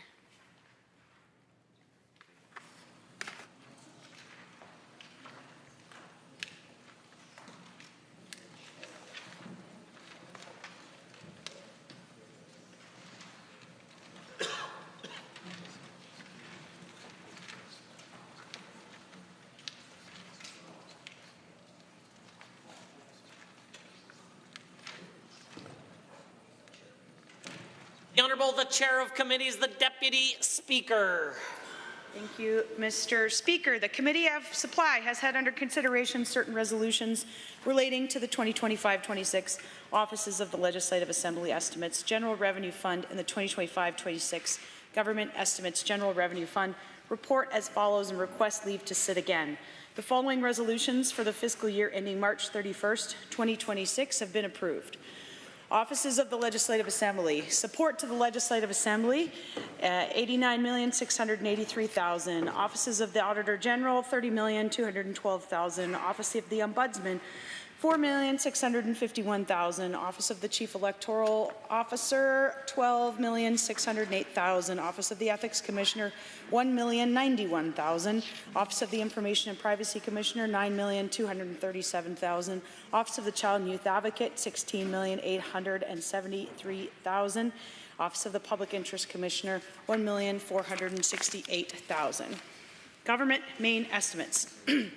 Advanced education expense, $2,834,146,000. Capital investment, $1,050,000. Financial transactions, $990,900,000. Affordability and utilities expense, $119,581,000. Capital investment, $25,000. Financial transactions, $94,279,000. Agriculture and irrigation expense, $788,336,000. Capital investment, $9,215,000. Arts, culture, and the status of women expense, $222,049,000. Capital investment, $2,331,000. Financial transactions, $2,590,000. Children and family services expense, $225 million, my apologies, expense, $1,225,203,000, capital investment, $1,310,000, expense, education expense, $5,977,805,000, capital investment, $565,000, financial transactions, $17,285,000. Energy and minerals expense, $683,390,000. Capital investment, $500,000. Environment and protected areas expense, $550,024,000. Capital investment, $45,231,000. Financial transactions, $808,000. Executive council expense, $69,382,060. My apologies. Executive council expense, $67,382,000. Capital investment, $25,000. Forestry and parks expense, $364,929,000. Capital investment, $106,514,000. Financial transactions, $14,110,000. Health expense, $22,353,994,000. Capital investment, $30,430,000. Financial transactions, $162,789,000. Immigration and multiculturalism expense, $49,823,000. My apologies. Immigration and multiculturalism expense, $41,823,000. Capital investment, $25,000. Indigenous relations expense, $230,284,000. Capital investment, $25,000. Infrastructure expense, $501,925,000. Capital investment, $1,857,746,000. Financial transactions, $13,964,000.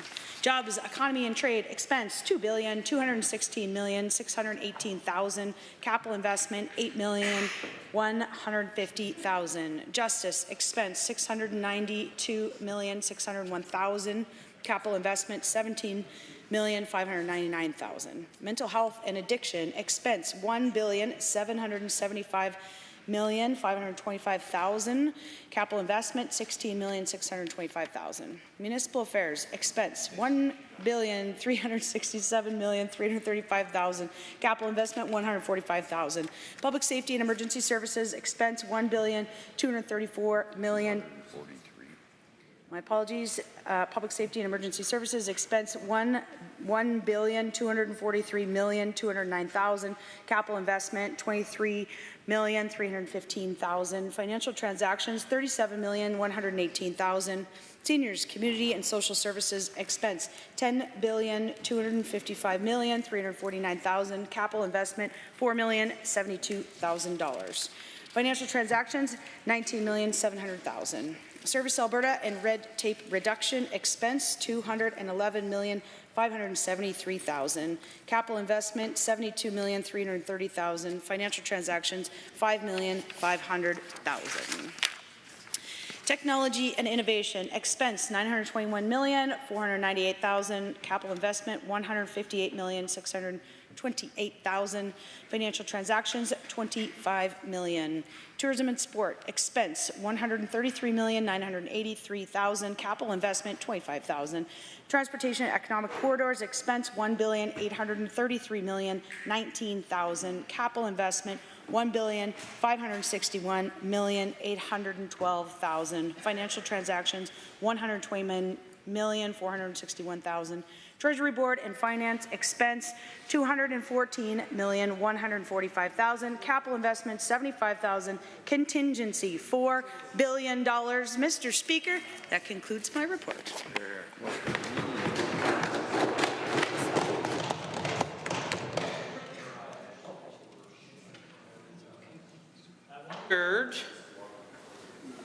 If the honourable Chair of Committees might clarify the amount of the financial transactions for transportation and economic corridors.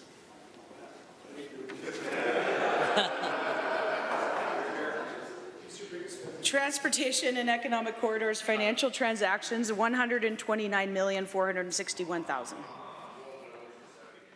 To Airdrie. Honourable members, does the Assembly concur in the report? If so, please say aye. Aye. Any opposed, please say no. In my opinion, the ayes have it. That motion is carried and so ordered. Introduction of bills. The Honourable the Minister of Finance, the President of Treasury Board. Mr. Speaker, I request leave to introduce Bill 42, the Appropriation Act 2025. This being a money bill, Her Honour, the Honourable, the Lieutenant Governor, having been informed of the contents of this bill, recommends the same to the Assembly. The bill requests a total of $66.3 billion from the General Revenue Fund to provide funding to the government of $56.8 billion for expense, $3.9 billion for capital investments, $1.5 billion for financial transactions, and $4 billion for contingencies. Additionally, the bill requests a total of $166 million for the Legislative Assembly expenses for the year as detailed in the offices of the Legislative Assembly estimates. I ask all my colleagues in the Assembly to support this bill so we can fulfill our commitments to Alberta and keep our economy moving forward. Thank you. Honourable members, the Honourable the President of Treasury Board and the Minister of Finance has moved first reading of Bill 42, Appropriation Act 2025. All those in favour of the motion for first reading, please say aye. Aye. Any opposed, please say no. In my opinion, the ayes have it. That motion is carried and so ordered. Bill 42 is now read a first time. The Honourable Deputy Government House Leader. Mr. Speaker, after the passing of the first reading of the Appropriations Act, I believe it is deeply appropriate to act and move that this House stand adjourned, the Assembly stand adjourned until 1:30 the next available Monday. Honourable members, having heard the motion as proposed by the Deputy Government House Leader, all those in favour of the motion, please say aye. Aye. Any opposed, please say no. In my opinion, the ayes have it, and the House stands adjourned until Monday at 1:30 p.m.